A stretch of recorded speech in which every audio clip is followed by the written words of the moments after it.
semuanya. Assalamualaikum warahmatullahi wabarakatuh. Salam hormat kepada Ibu Dr. Kasma F. Amin SS MPD selaku dosen pengampu pada mata kuliah Bahasa Indonesia dan teman-teman yang saya cintai dan saya banggakan. Sebelum itu, izinkan saya memperkenalkan diri. Saya Desti Wafika Amalia dengan stambuk 09320250003 yang akan mempresentasikan tugas Bahasa Indonesia dengan materi unsur serapan. Pada kesempatan ini, saya akan memaparkan materi mengenai unsur serapan. Bagian pertama yaitu pengertian dan fungsi kata serapan. Langsung saja pengertian kata serapan, di mana kata serapan yaitu kata-kata yang berasal dari bahasa asing atau bahasa daerah, lalu digunakan dalam bahasa Indonesia.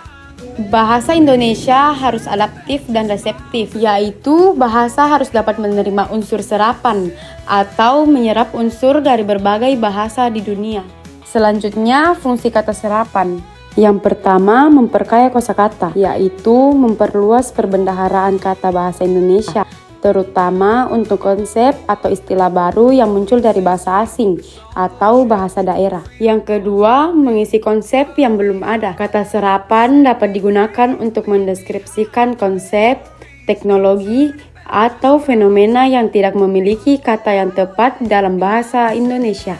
Ketiga, meningkatkan pengetahuan masyarakat. Penyerapan kata-kata dari bahasa asing membantu masyarakat memahami dan menguasai istilah-istilah dari bahasa tersebut, serta membuka wawasan tentang budaya lain. Menjaga kekayaan bahasa dan kemajuan yang berfungsi sebagai bagian dari perkembangan alami bahasa. Yang kelima, menjadi alternatif padanan yang dapat berfungsi sebagai alternatif yang lebih ringkas atau mudah diterima daripada istilah asli. Yang keenam, mempermudah komunikasi internasional. Penyerapan kata-kata dari bahasa asing mempermudah komunikasi dan pertukaran informasi di tingkat internasional, khususnya di bidang ilmu pengetahuan dan teknologi. Dan yang terakhir, mengakomodasi pengaruh budaya. Penyerapan kata seringkali terjadi sebagai akibat dari kontak budaya atau akulturasi. Selanjutnya, bagian yang kedua yaitu serapan secara alamiah. Serapan secara alamiah yaitu proses penyerapan kata asing ke dalam bahasa Indonesia, di mana kata tersebut lazim dieja dan dilafalkan tanpa perubahan ejaan atau lafal. Selanjutnya, ciri-ciri serapan secara alamiah. Yang pertama, tidak ada perubahan ejaan atau lafal. Yang kedua, sudah lazim dan umum digunakan dalam percakapan sehari-hari. Ketiga, sudah terintegrasi sempurna ke dalam bahasa Indonesia. Dan materi terakhir dari serapan secara alamiah yaitu jenis-jenis serapan secara alamiah. Berikut jenis-jenis serapan secara alamiah. Yang pertama, adopsi, yaitu penyerapan kata asing secara utuh tanpa perubahan pada ejaan maupun pelafalan. Yang kedua, adaptasi,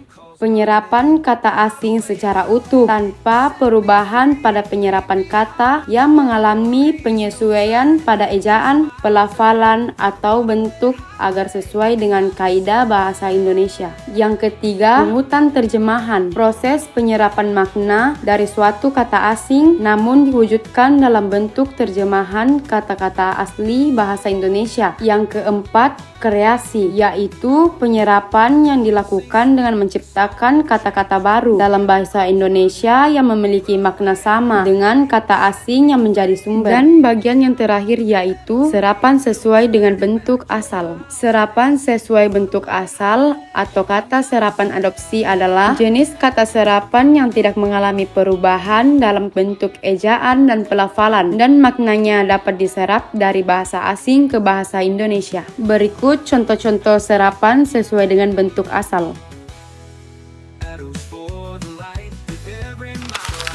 Sekian pemaparan materi dari saya.